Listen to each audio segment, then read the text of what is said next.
ഈശോ മിശിഹായ്ക്ക് സ്തുതിയായിരിക്കട്ടെ. എൻ്റെ പേര് മാർട്ടിൻ. എൻ്റെ വീട്ടുപേര് സ്രാഗത്ത്. കാഞ്ഞിരപ്പള്ളി രൂപതയിൽപ്പെട്ട ഇരുമേലി അസംഷൻ ഫൊറോന ദേവാലയമാണ് എൻ്റെ ഇടവക ദേവാലയം. ജപമാലയെക്കുറിച്ചും പരിശുദ്ധമ്മയെക്കുറിച്ചും എനിക്കുണ്ടായ ദൈവാനുഭവങ്ങൾ നിങ്ങളോട് പങ്കുവയ്ക്കുവാനായിട്ട് ദൈവം ഒരുക്കി തന്ന ഈ അവസരത്തെ ഓർത്ത് പരിശുദ്ധമ്മ വഴി ഈശോയ്ക്ക് ഞാൻ നന്ദി പറയുന്നു. എൻ്റെ ബാല്യകാല ജീവിതമൊക്കെ പ്രാർത്ഥനയുടെ വലിയ അനുഭവങ്ങളൊന്നും കാര്യമായിട്ടില്ലാത്ത ഒരു ബാല്യകാലമായിരുന്നു. ഏകദേശമൊക്കെ വിവാഹത്തിനോടടുത്തുള്ള കാലഘട്ടത്തിലൊക്കെയാണ് ഞാനൊരു ദൈവാനുഭവത്തിലേക്കൊക്കെ കടന്നു വരുന്നത്. എൻ്റെ വല്യപ്പൻ, എൻ്റെ പിതാവിൻ്റെ അപ്പൻ വലിയ പ്രാർത്ഥനയുടെ ഒരു മനുഷ്യനായിരുന്നു. എല്ലാ ദിവസവും ദേവാലയത്തിൽ പോവുകയും ജപമാല ചൊല്ലുകയും സന്ധ്യാസമയങ്ങളിൽ മണിക്കൂറുകൾ പ്രാർത്ഥിക്കുകയും ചെയ്യുന്ന ഒരു വലിയ മനുഷ്യനായിരുന്നു. അദ്ദേഹത്തിൻ്റെ പ്രാർത്ഥനാ ജീവിതവും ദേവാലയത്തിലേക്കുള്ള പ്രഭാതത്തിലെ യാത്രയൊക്കെ എന്നെ ഒത്തിരി സ്വാധീനിച്ചിട്ടുണ്ട്. എല്ലാ ദിവസവും ദേവാലയത്തിൽ പോകണമെന്നൊരാഗ്രഹം എൻ്റെ ഉള്ളിൻ്റെ ഉള്ളിൽ കിടപ്പുണ്ടായിരുന്നു എന്നത് പിന്നീട് എനിക്ക് ബോധ്യപ്പെട്ടത്. 2000-ലാണ് വല്യപ്പൻ മരിക്കുന്നത്. അതിനോട് ചേർന്ന് ഞാൻ കുറേ നാളുകൾ ദേവാലയത്തിൽ മുടങ്ങാതെ പോകുവാനായിട്ട് ദൈവം ഇടയാക്കി.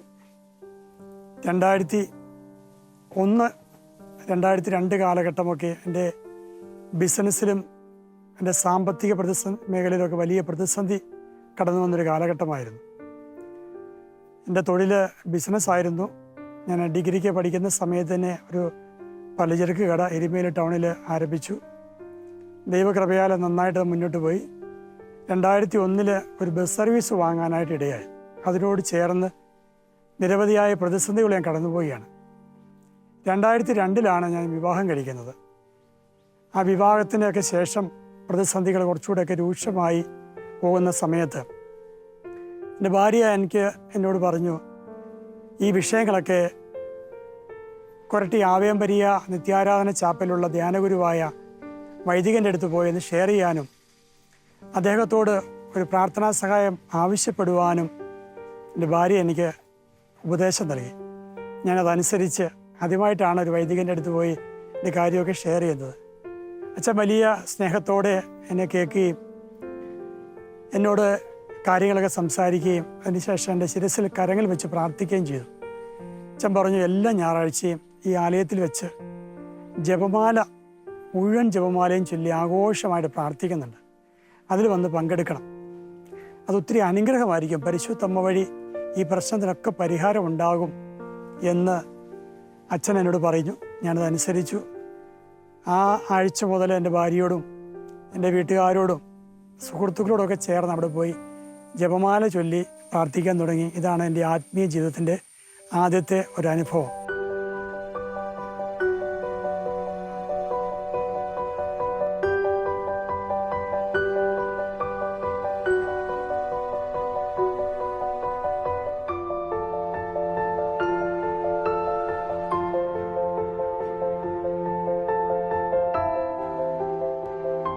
എൻ്റെ ജീവിതത്തിൽ ദൈവാനുഭവത്തിലേക്ക് ഞാൻ കടന്നു വരുന്നതിന് പുറകിൽ 2000 ജനുവരി 6-ന് ഉണ്ടായ ഒരു സംഭവം അതെൻ്റെ ജീവിതത്തെ ഒത്തിരി മാറ്റിമറിച്ചു. എരുമേലി ടൗണിലെ വ്യാപാരി വ്യവസായി ഏകോപന സമിതിയുടെ സെക്രട്ടറി ആയിട്ട് 96 മുതൽ ആ സ്ഥാനത്ത് ഞാൻ പ്രവർത്തിക്കുകയായിരുന്നു. എരുമേലി ചുമട്ട് തൊഴിലാളികളുമായി ബന്ധപ്പെട്ട് ഒരു പ്രശ്നമുണ്ടായ ഒരു കാലഘട്ടമായിരുന്നു 2000 ജനുവരിയിൽ.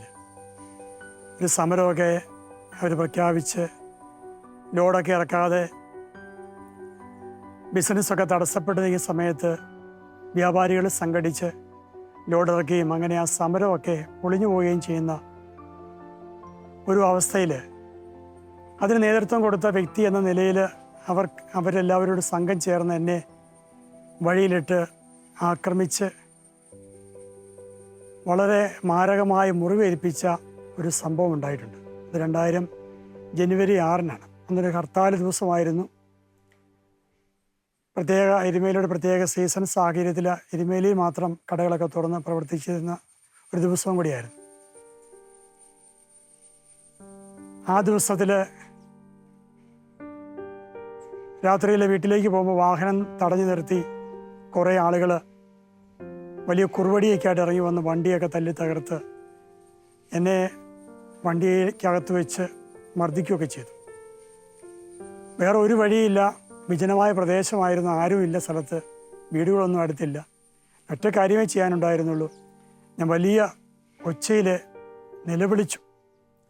ആ സമയത്ത് അതിലൊരാൾ ആ കാപ്പിവടി ഉപയോഗിച്ച് എൻ്റെ വായ്ക്കകത്തേക്ക് കാപ്പിവടി കുത്തിയിറക്കി എൻ്റെ തൊണ്ട വരെ അത് കുത്തിയിറക്കി തൊണ്ടയെല്ലാം മുറിഞ്ഞ്, അതിനുശേഷം എൻ്റെ വോക്കൽ കോഡ് ഇൻഫെക്ഷനായി, സ്വരമൊക്കെ പതറി. ഇപ്പോഴുള്ള സ്വരത്തെ ആ സ്വരം പോലെ ആയിരുന്നില്ല മുമ്പത്തെ സ്വരം, പക്ഷേ പിന്നീട് അതെല്ലാം മാറ്റം വന്നു, സ്വരമൊക്കെ പതറി. എന്നാലും ഞാൻ ശുശ്രൂഷയ്ക്കായിട്ടൊക്കെ കടന്നു പോകുമ്പോഴൊക്കെ എനിക്ക് നല്ല സ്വരം തന്ന് കർത്താവിനെ അനുഗ്രഹിച്ചു. പലപ്പോഴും ഞാൻ നോർമലായിട്ടൊക്കെ സംസാരിക്കുമ്പോൾ സ്വരം കിട്ടാതെ ഒരു 3 മാസത്തോളം സംസാരിക്കാൻ സാധിക്കാതെ വോയിസ് റെസ്റ്റൊക്കെ എടുത്ത് ഞാൻ ഇരുന്നൊരു കാലഘട്ടമുണ്ട്. ഈ ഒരു സംഭവം എൻ്റെ ആത്മീയ ജീവിതത്തിൽ എനിക്ക് ഒത്തിരി അനുഗ്രഹമായി. അന്ന് രാത്രിയിൽ ആശുപത്രിയിൽ അഡ്മിറ്റായി കിടക്കുമ്പോൾ എൻ്റെ യഥാർത്ഥ വഴി ഇതല്ല, ഞാനിതിൽ നിന്നൊക്കെ മാറേണ്ട ആളാണെന്നൊരു ചിന്ത എൻ്റെ മനസ്സിലേക്ക് വരികയും അങ്ങനെ ക്രമേണ ഞാൻ അതിൽ നിന്നൊക്കെ പൂർണ്ണമായിട്ട് മാറി പ്രാർത്ഥനയിൽ ആഴപ്പെട്ട് ജീവിക്കാൻ ആഗ്രഹിച്ചുകൊണ്ട് ഞാൻ അതിനുള്ള കാര്യങ്ങൾ ആവേ മരിയ ചാപ്പലിൽ നിത്യാരാധനയിൽ പോയിരുന്നൊക്കെ മണിക്കൂറുകൾ രാത്രികാലങ്ങളിൽ ഇരുന്ന് പ്രാർത്ഥിക്കാനായിട്ട് ഈശോ എനിക്ക് അവസരം നൽകി. അങ്ങനെ അവിടെ നിന്ന് പ്രാർത്ഥിക്കുമ്പോൾ ജപമാല ചൊല്ലിയാണ് പ്രാർത്ഥിക്കുന്നത്. ദിവ്യകാരുണ്യനാഥൻ്റെ സന്നിധിയിൽ രാത്രിയുടെ യാമങ്ങളിൽ ജപമാല ചൊല്ലി കരങ്ങൾ വിരിച്ച് പിടിച്ച് മുട്ടയിൽ നിന്ന് പ്രാർത്ഥിച്ച ആ പ്രാർത്ഥന അനുഭവം എൻ്റെ ജീവിതത്തിൽ ഒരുപാട് സമാധാനവും സന്തോഷവും എനിക്ക് നൽകി. എനിക്കെതിരെ ഉണ്ടായ ആ ആക്രമണം ശരിക്കും എന്നെ വേദനിപ്പിച്ചതാണെങ്കിലും ഞാനിന്ന് വളരെ സന്തോഷിക്കുന്നു. അങ്ങനെ ഒരു സംഭവം ഉണ്ടായതുകൊണ്ട് കൂടുതൽ കർത്താവിനെ അറിയാനായിട്ടും ഈശോയുടെ വചനം മനസ്സിലാക്കുവാനായിട്ടും പരിശുദ്ധ അമ്മ വഴി എനിക്ക് ഇടവന്നു. വധശ്രമണത്തിനായിരുന്നു അവർ കേസൊക്കെ ചാർജ് ചെയ്ത് പോലീസ് ശക്തമായ നടപടികളൊക്കെ എടുത്തു. അതിനുശേഷം അതുമായിട്ട് ബന്ധപ്പെട്ട വ്യക്തികൾ എൻ്റെ അടുക്ക് വരികയും അവർക്കൊരു അബദ്ധം പറ്റിപ്പോയി അവർ കാര്യങ്ങളൊക്കെ പറയുകയൊക്കെ ചെയ്തപ്പോൾ നിരുപാധി അവർക്ക് ക്ഷമ കൊടുക്കാനായിട്ടുള്ള ഒരു കൃപ പരിശുദ്ധ അമ്മയുടെ മധ്യസ്ഥത്തിലൂടെ ജപമാല വഴിയായിട്ട് എനിക്ക് ലഭിച്ചു. കോട്ടയം ഫാസ്റ്റ് ട്രാക്ക് കോടതിയിൽ, അതിവേഗ കോടതിയിലായിരുന്നു ആ കേസ്. അവിടെ ജഡ്ജിയുടെ മുമ്പിൽ ഞാൻ അവർക്ക് നിരുപാധികം മാപ്പ് കൊടുക്കുന്നു, കേസിൽ നിന്ന് ഒഴിവാക്കണമെന്ന് അഭ്യർത്ഥിച്ച് അദ്ദേഹം ആ കേസ് അങ്ങനെ തീർത്ത് അവർക്ക് വിടുതൽ നൽകി. ഞാനിപ്പോഴും ഓർക്കുന്നു, ശത്രുവിനെ സ്നേഹിക്കുകയും തന്നെ പീഡിപ്പിക്കുന്നവരോട് ക്ഷമിക്കുകയും ചെയ്യണമെന്ന് ഈശോയുടെ ആ വചനം അനുസരിക്കാനായിട്ട് എനിക്ക് ദൈവം നൽകിയൊരു അവസരമായിട്ട് ഞാൻ എന്നെ കാണുകയാണ്. അതിനുള്ള ശക്തി എനിക്ക് നൽകിയത് പരിശുദ്ധ അമ്മയാണ്.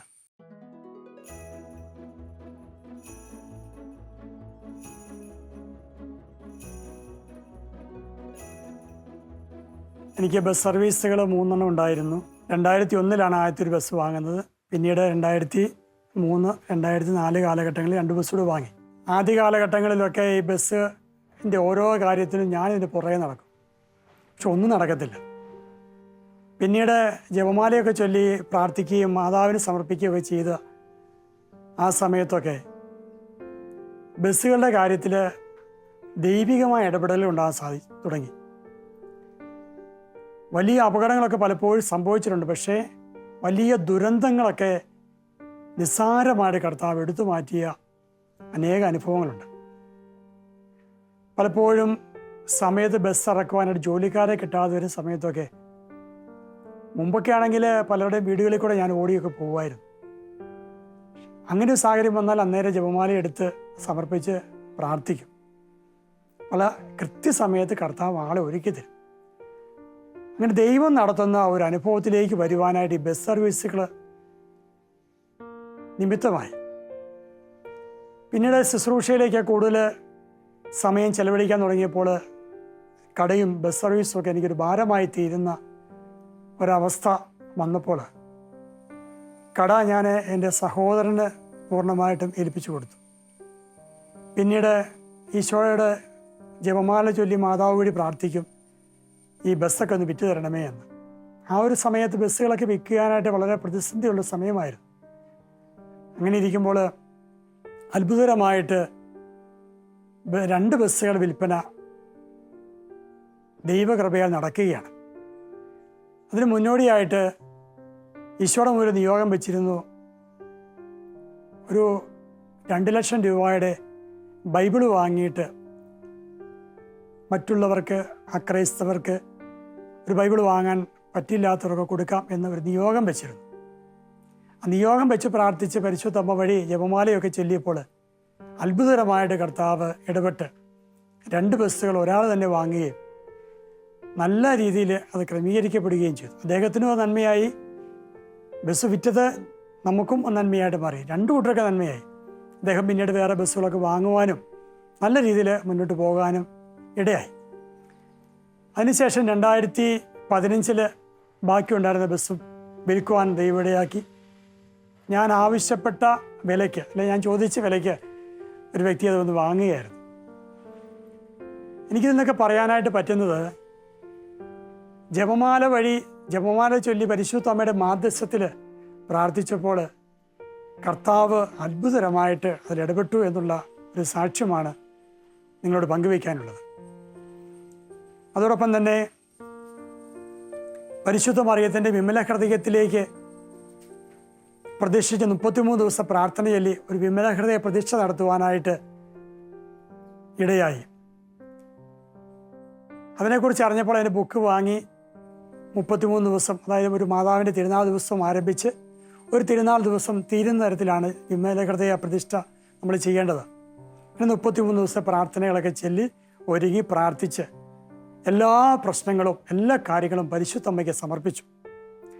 അതിനുശേഷം എൻ്റെ വ്യക്തിപരമായിട്ടുള്ള കാര്യങ്ങളെക്കുറിച്ചുള്ള ആകുലതകളൊക്കെ എന്നെ വിട്ടുപോയി. എല്ലാ കാര്യവും അമ്മ വഴി ഈശോ നടത്തിത്തരും എന്നൊരു വിശ്വാസത്തിൽ ഇപ്പോഴും ചില സങ്കീർണമായ പ്രതിസന്ധിയോടെ ഞാൻ കടന്നു പോകുന്നുണ്ട്. പക്ഷെ ഒരു ടെൻഷനോ പ്രയാസമോ എനിക്ക് ഇല്ല.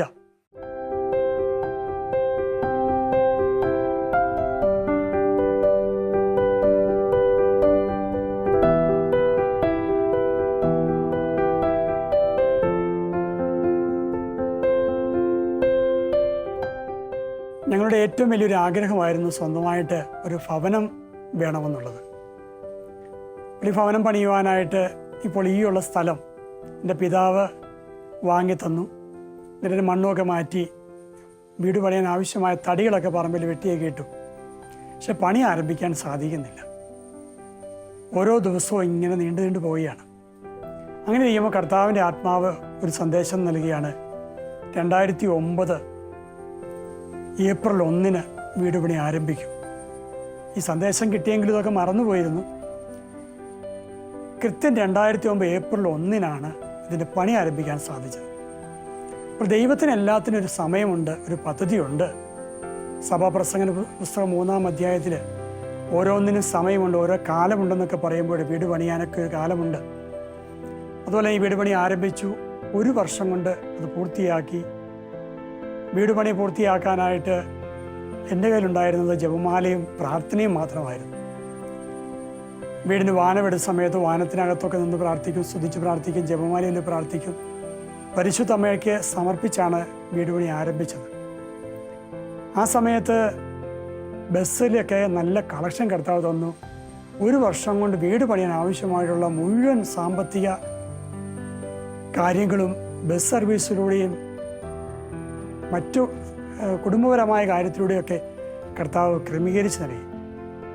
അനുഗ്രഹിക്കപ്പെട്ട ഒരു ഭവനം പണിയാനായിട്ട്, ഇത് ഞാൻ 100% സങ്കീർത്തകനോട് ചേർന്ന് പറയും, കർത്താവാണ് ഈ വീട് പണിത്. സങ്കീർത്തനം 127:1. കർത്താവ് ഭവനം പണിയുന്നില്ല എങ്കിൽ പണിക്കാരുടെ അധ്വാനം വ്യർത്ഥമാണ്. അപ്പോൾ ഇത് കർത്താവ് പണിത വീടാണ്. ഈ ഭവനത്തിൽ ഞാനും എൻ്റെ ഭാര്യയും എൻ്റെ കുഞ്ഞും ഞങ്ങൾ സന്തോഷമായിട്ട് ജീവിക്കുകയാണ്.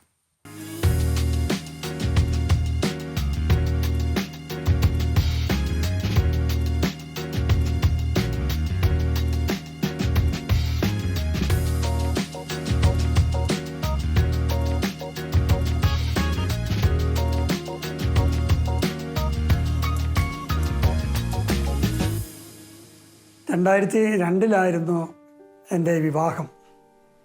കർത്താവ് നല്ലൊരു മകളെയാണ് എനിക്ക് ജീവിത പങ്കാളിയായിട്ട് നൽകിയത്.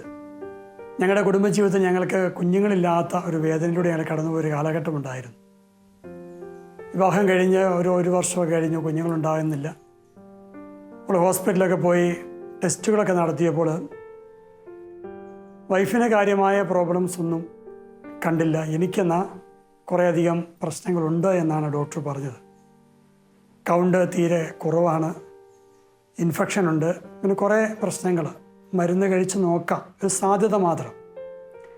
കുറച്ച് നാളത്തെ മരുന്ന് കഴിച്ചിട്ട് അത് നിർത്തി വീണ്ടും വീട്ടുകാരുടെ നിർബന്ധം അനുസരിച്ച് മറ്റൊരു ഹോസ്പിറ്റലിൽ പോയപ്പോൾ അന്നത്തെ അതേ റിസൾട്ട് തന്നെ. ആ ഡോക്ടറും ഇതൊക്കെ തന്നെയാണ് പറഞ്ഞത്, സാധ്യതകൾ കുറവാണെങ്കിൽ നമുക്ക് നോക്കാം. 1 മാസത്തേക്കുള്ള മരുന്ന് വാങ്ങി വീട്ടിലേക്ക് പോന്നു. ഏകദേശം ഒരു 25 ദിവസത്തെ മരുന്നൊക്കെ കഴിച്ചു കഴിഞ്ഞ സമയത്ത് പാലക്കാട് കഞ്ചിക്കോട് മാതാവ് ഒത്തിരി സ്നേഹിക്കുന്ന റാണി എന്ന പേരുള്ള സഹോദരിയുടെ ഭവനത്തിൽ പോകുവാനും പ്രാർത്ഥിക്കുവാനുമായി ഒരവസരം കർത്താവ് ഒരുക്കി. അവിടെ ചെന്ന് ജപമാലയൊക്കെ ചൊല്ലി ഇങ്ങനെ പ്രാർത്ഥിച്ച് ഞങ്ങൾ പുറത്തിറങ്ങുമ്പോൾ കൂടെ ഉണ്ടായിരുന്ന ഒരു ആത്മീയ സ്നേഹിതൻ, സുഹൃത്ത്, അദ്ദേഹത്തിന് കർത്താവ് ഒരു സന്ദേശം കൊടുത്തു. മരുന്ന് ഉപേക്ഷിക്കുക, നിനക്ക് വേണ്ടി കർത്താവ് ഒരു അത്ഭുതം ചെയ്യാൻ പോകും. അദ്ദേഹം പറഞ്ഞു, ഈശോയുടെ നാമത്തിൽ മരുന്ന് ഉപേക്ഷിച്ചു, മാതാവ് ഒരു കുഞ്ഞിനെ തരും. യേശുവിൻ്റെ നാമത്തിൽ ഞാൻ അവിടെ വെച്ച് മരുന്ന് ഉപേക്ഷിച്ചു. ഇനി മരുന്ന് കഴിച്ചിട്ട് കുട്ടിയെ വേണ്ട എന്നൊരു തീരുമാനത്തിൽ എത്തിച്ചേർന്നു.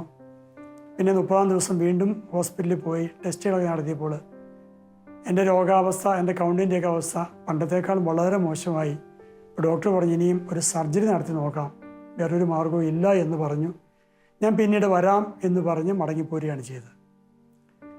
എൻ്റെ തീരുമാനം മരുന്ന് കഴിച്ചിട്ട് കുഞ്ഞ് വേണ്ട. എൻ്റെ തീരുമാനമല്ല, എൻ്റെ ഉള്ളിൽ പരിശുദ്ധാത്മാവ് നൽകിയതാണ്. കാര്യം മാനുഷികമായിട്ട് എനിക്കങ്ങനെ തീരുമാനിക്കാൻ പറ്റില്ല. എൻ്റെ വീട്ടുകാരുടെയും നാട്ടുകാരുടെയൊക്കെ പ്രഷർ മറ്റൊരു വശത്തുണ്ട്. അങ്ങനെ ഇരിക്കുമ്പോഴാണ് ഒരു ധ്യാനമൊക്കെ കൂടാൻ ആഗ്രഹിച്ചുകൊണ്ടിരിക്കുമ്പോൾ ഒരു ധ്യാനഗുരുവിൻ്റെ ഇടയ്ക്ക് പ്രാർത്ഥിക്കുവാനായിട്ട് ദൈവം ഒരു അവസരം എനിക്ക് ഒരുക്കി തന്നു. അപ്പോൾ അദ്ദേഹത്തിന് എന്നെക്കുറിച്ച് കാര്യമായിട്ടൊന്നും അറിയില്ല. ഒരു സ്നേഹിതനാണ് അവിടെ കൂട്ടിക്കൊണ്ട് പോയത്. അവിടെ ഇരുന്ന് പ്രാർത്ഥിക്കുമ്പോൾ അദ്ദേഹത്തിന് കർത്താവ് ഒരു ദർശനം കാണിച്ചു കൊടുക്കുകയാണ്. ഒരു റോസ് ടർക്കിയിൽ പൊതിഞ്ഞ് ഒരു പെൺകുഞ്ഞിനെ പരിശുദ്ധ അമ്മ എൻ്റെ കയ്യിലേക്ക് കൊണ്ടുതരുന്ന മനോഹരമായ ഒരു ദർശനം. അദ്ദേഹം പറഞ്ഞ് ഞാനിപ്പോഴും ഓർക്കുന്നു, ജീവനുള്ളൊരു മാതാവ് ജീവനുള്ളൊരു കുഞ്ഞിനെ കൊണ്ട് തരുന്നതായിട്ടാണ് ഞാൻ കാണുന്നത്. അദ്ദേഹം വിചാരിച്ച എൻ്റെ ഭാര്യ അപ്പോൾ ഗർഭിണിയായിരിക്കും. അപ്പോൾ ചോദിച്ചു, ഭാര്യ ഗർഭിണിയാണോ? അപ്പോൾ ഞാൻ വിവരങ്ങളൊക്കെ പറഞ്ഞു, ഇതുവരെ അല്ല, കുഞ്ഞുങ്ങളായിട്ടില്ല. ഇപ്പോൾ 2005 സെപ്റ്റംബർ മാസത്തിലാണ് ഈ സംഭവം ഉണ്ടാകുന്നത്. പിന്നെ ഒരു ധ്യാനമൊക്കെ കൂടി പ്രാർത്ഥിച്ച് ജപമാലയൊക്കെ ചൊല്ലി അന്ന് മുതൽ പ്രാർത്ഥന ഇങ്ങനെയായിരുന്നു, ഒരു കുഞ്ഞിനെ നൽകി കഴിഞ്ഞതിനെ ഓർത്ത് നന്ദി പറയുന്നു. അങ്ങനെ ദൈവത്തിൻ്റെ വലിയ കരുണയാൽ 2 മാസം കഴിഞ്ഞപ്പോൾ എൻ്റെ ഭാര്യ ഗർഭിണിയായി. 2006 ജൂലൈ 4 ഒരു പെൺകുഞ്ഞിനെ, അത് മാതാവ് കൊണ്ടുതരുന്ന ആ കർത്താവ് കാണിച്ചു കൊടുത്ത ദർശനം അതേപടി സംഭവിക്കുകയാണ്. ഡെലിവറി കഴിഞ്ഞ് നേഴ്സ് വന്ന് ഞങ്ങളെ വിളിച്ചിട്ട് ഡെലിവറിയൊക്കെ കഴിഞ്ഞു, പെൺകുഞ്ഞാണെന്ന് പറഞ്ഞു. അപ്പോൾ കുഞ്ഞ് ജനിക്കുന്നതിന് മുമ്പ് തന്നെ ഞാൻ ലോകത്തുള്ള എല്ലാവരോടും പറഞ്ഞിട്ടുണ്ടായിരുന്നു, കർത്താവ് ഞങ്ങൾക്കൊരു പെൺകുഞ്ഞിനെ തന്നു കഴിഞ്ഞു. കാരണം ഈശോയുടെ വെളിപ്പെടുത്തൽ, പരിശുദ്ധ അമ്മ വഴി നൽകിയ സന്ദേശം, അത് ഹൃദയത്തിൽ ഉറച്ചങ്ങ് വിശ്വസിച്ചിരുന്നു. നേഴ്സ് വന്ന് പറഞ്ഞപ്പോൾ ഞങ്ങൾ ലേബർ റൂമിന് മുമ്പിൽ ചെന്നു. ഒരല്പസമയം കഴിഞ്ഞപ്പോൾ നേഴ്സ് കുഞ്ഞിനെയായിട്ട് വന്നു. ഞാൻ കരങ്ങൾ നീട്ടി കുഞ്ഞിനെ വാങ്ങി. കുഞ്ഞിനെ കയ്യിലേക്ക് വാങ്ങിയിട്ട് എൻ്റെ മുഖത്തേക്കൊക്കെ നോക്കി. പെട്ടെന്നാണ് ഞാൻ ശ്രദ്ധിക്കുന്നത്, കൃത്യമായിട്ട് ഒരു റോസ് ടർക്കിയിൽ തന്നെ, ഒരു റോസ് തൂവാലയിൽ തന്നെ പൊതിഞ്ഞാണ് ആ കുഞ്ഞിനെ കൊണ്ട് എൻ്റെ കയ്യിലേക്ക് തന്നത്. ഇത് തിരിച്ചറിഞ്ഞ സമയത്ത്, ഇതറിഞ്ഞുകൊണ്ട് മനഃപൂർവ്വമായിട്ട് ഞാനൊരു റോസ് ടർക്കി ഒന്നും മേടിച്ചു കൊടുത്തതല്ല. ദൈവത്തിൻ്റെ കരുണയും ദൈവത്തിൻ്റെ ഇടപെടലുമാണ് വരുന്ന ആളുകളിൽ കർത്താവിന് മഹത്വം വെളിപ്പെടുത്തുവാനായിട്ട് ദൈവം ഒരു അടയാളം കാണിച്ചു എന്ന് മാത്രം. ഇത് തിരിച്ചറിഞ്ഞ നിമിഷം, റോസ് ടർക്കിയാണല്ലോ തിരിച്ചറിഞ്ഞ നിമിഷമാണ് ഈ പഴയ കാര്യങ്ങളൊക്കെ എൻ്റെ മനസ്സിലേക്ക് ഓടി വരിക. ആ സമയത്ത് പരിശുദ്ധ അമ്മയുടെ സാന്നിധ്യം അനുഭവിക്കുവാനായിട്ട് സാധിച്ചു. പരിശുദ്ധം അടുത്ത് നിൽക്കുന്ന പോലൊരു വലിയ ശരീരത്ത് മൊത്തത്തിലൊരു കുളിരു കോരുന്ന അനുഭവം, അമ്മയുടെ സാന്നിധ്യം നമ്മൾ അനുഭവിക്കുകയാണ്.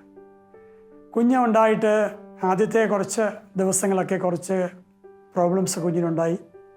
അതെല്ലാം അതിജീവിച്ചുകൊണ്ട് ആരോഗ്യവതിയായിട്ട് അവളെ കർത്താവ് ഞങ്ങൾക്ക് നൽകി. ഈ കുഞ്ഞിനെ കിടത്തിയിരുന്ന തൊട്ടിയിൽ ഒരു ജപമാല തൂക്കിയിട്ടിരുന്നു. ഒരു ഓറഞ്ച് കളറുള്ള വലിയ മുത്തുള്ള ഒരു ഗ്ലാസിൻ്റെ സൈസിലുള്ള ജപമാല. കുറച്ച് ദിവസം കഴിഞ്ഞപ്പോഴത്തേക്ക് ജപമാലയിൽ ഇങ്ങനെ ഈ ചക്കവേലൊക്കെ ഈച്ച പിടിക്കുന്ന കൂവീച്ച പിടിക്കുന്നതായിട്ട് ഞങ്ങൾക്ക് തോന്നി. ഞങ്ങളത് നോക്കുമ്പോൾ അതിന് സുഗന്ധം, ഓയിൽ ഒഴുകുകയോ ഒന്നുമല്ല, അതിൽ നിന്ന് സുഗന്ധ സ്മെല്ല് വരുന്നത്. ഒരു 40 ദിവസത്തോളം ആ സുഗന്ധം ആ കൊന്തയിലുണ്ടായിരുന്നു. ഇന്ന് ആ കൊന്ത ഞങ്ങൾ സൂക്ഷിച്ച് വെച്ചിട്ടുണ്ട്. അതിനുശേഷം അവൾ വളർന്നു. പ്രാർത്ഥനയിലും എല്ലാ കാര്യങ്ങളിലും ദൈവം നൽകിയ ഒരു അനുഗ്രഹമായത് കൊണ്ട് അതിൻ്റേതായിട്ടുള്ള ഗുണങ്ങളൊക്കെ ആ കുഞ്ഞിനുണ്ട്. ഇപ്പോൾ അവൾ 17 വയസ്സിലേക്ക് പ്രവേശിച്ചിരിക്കുന്നു, +2 പഠിക്കുന്നു. ഞങ്ങളുടെ ജീവിതത്തിലെ ഏറ്റവും വലിയ അനുഗ്രഹം മാതാവ് വഴി തന്നത് ഈ കുഞ്ഞിനെ നൽകിയതാണ്. എത്രയോ പേര് മക്കളില്ലാതെ വേദനിക്കുമ്പോൾ, മക്കളില്ലാതിരുന്ന അവസ്ഥ ഞങ്ങൾക്ക് ശരിക്കും മനസ്സിലാക്കി തന്നുകൊണ്ട് ഒരു കുഞ്ഞിനെ നൽകിയപ്പോൾ, ഇന്നൊരു കുഞ്ഞുങ്ങളില്ലാത്തവരെ കാണുമ്പോൾ അവർക്ക് വേണ്ടി പ്രാർത്ഥിക്കുവാൻ, ജപമാലയൊല്ലി പ്രാർത്ഥിക്കുവാൻ, അവരോട് ഈ ദൈവാനുഭവം പങ്കുവയ്ക്കുവാനൊക്കെ കർത്താവ് ഇടയാക്കി. 2006 കുഞ്ഞ് ജനിച്ച പിറ്റേ ആഴ്ചയിൽ ആദ്യമായിട്ട് ഞാൻ കർത്താവിനെ മഹത്വപ്പെടുത്തുവാനായിട്ട് ഒരു താമസിച്ചുള്ള ധ്യാനത്തിലേക്ക് കടന്നു ചെല്ലുകയാണ്. ലൂക്കായുടെ സുവിശേഷം 1-ാം അധ്യായം 49-ാമത്തെ വചനമാണ് അന്ന് ആദ്യം പറഞ്ഞുകൊണ്ട് ആരംഭിക്കുന്നത്. 10 മിനിറ്റാണ് അന്ന് തുടങ്ങിയത്. ശക്തനായവൻ എനിക്ക് വലിയ കാര്യങ്ങൾ ചെയ്തിരിക്കുന്നു, അവിടുത്തെ നാമം പരിശുദ്ധമാണ്. ഞാൻ ദൈവാനുഭവത്തിലേക്ക് വന്ന ആ കാലം മുതൽ ലൂക്കായുടെ സുവിശേഷം 1-ാം അധ്യായം 46 മുതൽ 56 വരെയുള്ള വചനങ്ങളെ കാണുന്ന മറിയത്തിൻ്റെ സ്തോത്രഗീതം, അതിൻ്റെ മൂലരൂപം കിടക്കുന്നത് 1 സാമുവേൽ 2-ാം അധ്യായം 1 മുതൽ 10 വരെയുള്ള വചനത്തിലാണ്.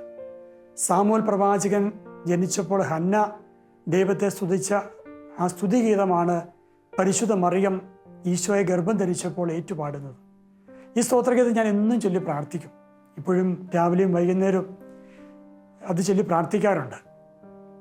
പരിശുദ്ധ മറിയത്തിൻ്റെ മധ്യസ്ഥം വഴിയായിട്ട് പിന്നീട് ശുശ്രൂഷകളിൽ അനേക സ്ഥലങ്ങളിൽ പോകുവാനും ധ്യാനങ്ങളിൽ സഹായിക്കുവാനും വിശ്വാസത്തെക്കുറിച്ചും അനുഗ്രഹത്തെക്കുറിച്ചും പരിശുദ്ധ അമ്മയെക്കുറിച്ചും നിത്യജീവനെക്കുറിച്ചും ജപമാലയെക്കുറിച്ചും ഒക്കെ വചനം പങ്കുവയ്ക്കുവാൻ കർത്താവ് അവസരം നൽകിയിട്ടുണ്ട്. ഇപ്പോൾ കാഞ്ഞിരപ്പള്ളി രൂപതയുടെ കീഴിലുള്ള ദൈവവചന പ്രഘോഷകരുടെ ഒരു കൂട്ടത്തിൽ കർത്താവ് എന്നെ ഉൾപ്പെടുത്തിയിട്ടുണ്ട്. ഇടവകയോട് ചേർന്ന് ഒരു കാറ്റഗിസ് അധ്യാപകനായിട്ട് ഒരു 7 വർഷത്തോളം ശുശ്രൂഷ ചെയ്യാനായിട്ട് ദൈവം അവസരം നൽകിയിട്ടുണ്ട്. ഇപ്പോൾ കുടുംബ കൂട്ടായ്മയിലൊക്കെ സജീവമായിട്ട് വീട്ടിലെ കാര്യങ്ങളുമൊക്കെ ശ്രദ്ധിച്ച് വീട്ടിലെ കാര്യങ്ങളൊക്കെ നോക്കുന്നതോടൊപ്പം തന്നെയും ശുശ്രൂഷയ്ക്കായിട്ട് പോകുവാനും കർത്താവ് ഇടയാക്കുന്നുണ്ട്.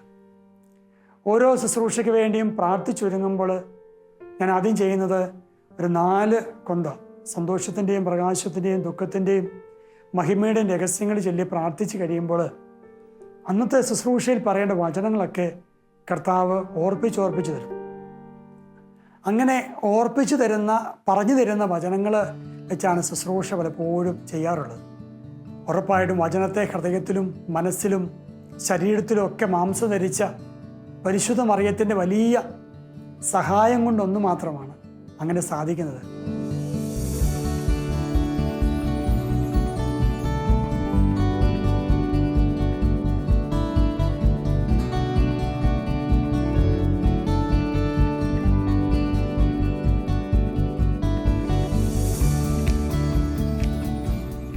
എൻ്റെ ശുശ്രൂഷ ജീവിതത്തിൽ ഒരിക്കലും മറക്കാനാവാത്ത ഒരു സംഭവം, പരിശുദ്ധമ്മ വഴി പെന്തക്കോസ്തിലായിരുന്ന ഒരു കുടുംബം പരിശുദ്ധ കത്തോലിക്ക സഭയിലേക്ക് മടങ്ങി വരുവാനായിട്ട് ഇടയായി എന്നുള്ളതാണ്.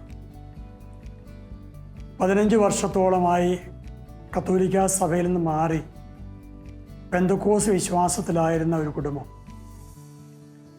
ഒരു കൺവെൻഷൻ സ്ഥലത്ത് വെച്ച് വളരെ യാദൃച്ഛികമായിട്ട് ആ കുടുംബത്തിലെ സഹോദരിയെ ഒന്ന് കാണുവാനും സംസാരിക്കുവാനും ഇടയായി. പിന്നീട് അവരിലെ ഫോണിലൂടെയൊക്കെ ബന്ധപ്പെടുകയൊക്കെ ചെയ്യുമ്പോൾ സത്യവിശ്വാസത്തെക്കുറിച്ചും കത്തോലിക്ക വിശ്വാസത്തെക്കുറിച്ചൊക്കെ ആ സഹോദരിയോട് ഞാൻ സംസാരിക്കാൻ ഇടവന്നപ്പോൾ അവരാദ്യം പറയുന്നത് മാതാവിനെയും ജപമാലയും എതിർത്തുള്ള കാര്യങ്ങളായിരുന്നു.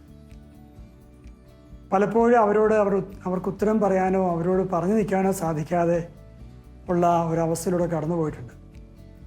എൻ്റെ ഉള്ളിൽ അവർ സഭയിലേക്ക് മടങ്ങി വരണം എന്നൊരാഗ്രഹവും ഞാൻ അവരെ പരിശുദ്ധ അമ്മയുടെ വിമല ഹൃദയത്തിൽ പ്രതിഷ്ഠിച്ച് അവർക്ക് വേണ്ടി ജപമാല ചൊല്ലി പ്രാർത്ഥിക്കാൻ തുടങ്ങി.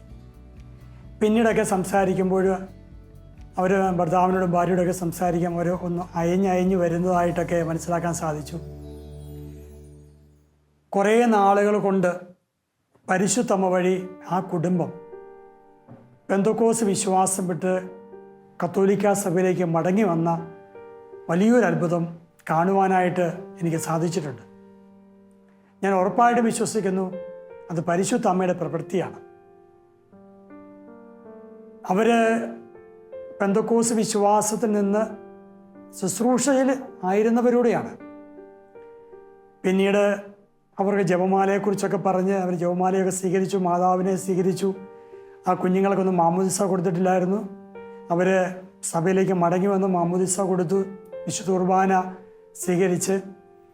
പിന്നീട് അവർക്ക് മാതാവിൻ്റെ വലിയ ഇടപെടലുകൾ, സുഗന്ധാഭിഷേകം ലഭിക്കുക, ജപമാല ചൊല്ലുമ്പോൾ അമ്മ അടുത്തു വന്നിരിക്കുന്ന അനുഭവങ്ങൾ, അങ്ങനെ ഒത്തിരി പരിശുദ്ധ അമ്മയുടെ ഒരു അനുഭവത്തിലൂടെ കടന്നു പോകുന്ന വലിയൊരു അത്ഭുതം കാണുവാൻ എനിക്കും ദൈവാനുഗ്രഹം ലഭിച്ചു എന്നുള്ളത് ഞാനിപ്പോൾ നിങ്ങളുടെ മുമ്പിൽ ഒരു സാക്ഷ്യമായിട്ട് പ്രഘോഷിക്കുകയാണ്. അതോടൊപ്പം തന്നെ കാഞ്ഞിരപ്പള്ളി രൂപതയുടെ അതിപുരാതനമായ ഒരു ദേവാലയമാണ് കാഞ്ഞിരപ്പള്ളി അക്കരപ്പള്ളി. ആ അക്കരപ്പള്ളി മാതാവിൻ്റെ അടുക്കൽ പോയി പ്രാർത്ഥിക്കുമ്പോൾ വലിയ ഒരു ദൈവാനുഭവം പലപ്പോഴും എനിക്ക് അനുഭവപ്പെട്ടിട്ടുണ്ട്. അനേകർക്ക് ഒരിക്കൽ ബസ്സിൻ്റെ പെർമിറ്റ് സംബന്ധിച്ച് വലിയൊരു പ്രതിസന്ധി ഉണ്ടായപ്പോൾ അവിടെ പോയി കുറേ സമയം ഇരുന്ന് ജപമാല ചൊല്ലി പ്രാർത്ഥിച്ചു. കർത്താവ് അത്ഭുതകരമായ ഒരു ഇടപെടൽ നടത്തി ഞാൻ ഓർക്കുകയാണ്. അതോടൊപ്പം ഞാനൊരു ദൈവാനുഭവത്തിലേക്ക് വന്നതിന് ശേഷം എപ്പോഴും കയ്യിലൊരു കൊന്ത ഇങ്ങനെ എപ്പോഴും ഉണ്ടാവും. അതെനിക്കൊരു വലിയൊരു ആയുധമാണ്, സംരക്ഷണമാണ്. പരിശുദ്ധമ്മ വഴി വലിയ ദൈവാനുഗ്രഹങ്ങൾ നമുക്ക് കർത്താവ് നൽകുന്നുണ്ട്. പരിശുദ്ധമ്മ നമ്മോട് ആവശ്യപ്പെടുന്ന ഒറ്റ കാര്യം മാത്രമേ ഉള്ളൂ: മക്കളെ, നിങ്ങൾ എൻ്റെ മകൻ്റെ സന്നിധിയിലേക്ക്, അതായത് ഈശോയുടെ അടുത്തേക്ക് വരിക. ഈശോയിലേക്ക് എല്ലാവരെയും അടുപ്പിക്കുക എന്നതാണ് പരിശുദ്ധമ്മയുടെ ദൗത്യം. അമ്മയോട് ചേർന്ന് നിൽക്കുന്നവർ സഭയോടും ഈശോയോടും ചേർന്ന് നിൽക്കും. സഭയോട് ചേർന്ന് സഭയിൽ ശുശ്രൂഷ ചെയ്യുവാൻ വിളിക്കപ്പെട്ടവരാണ് നമ്മൾ ഓരോരുത്തരും. മാമോദീസായിലൂടെ അതിനുള്ള വിളി നമുക്കുണ്ട്. പരിശുദ്ധമ്മ നമ്മുടെ കുടുംബങ്ങളെ അനുഗ്രഹിക്കട്ടെ. എന്നെ ശ്രവിച്ച നിങ്ങളുടെ ജീവിതത്തിലും പരിശുദ്ധമ്മ ഇടപെടട്ടെ എന്ന് ആഗ്രഹിക്കുന്നു, പ്രാർത്ഥിക്കുന്നു. പരിശുദ്ധമ്മ വഴി എല്ലാ ദൈവാനുഗ്രഹങ്ങളും നേരുന്നു. ഈശോ അനുഗ്രഹിക്കട്ടെ.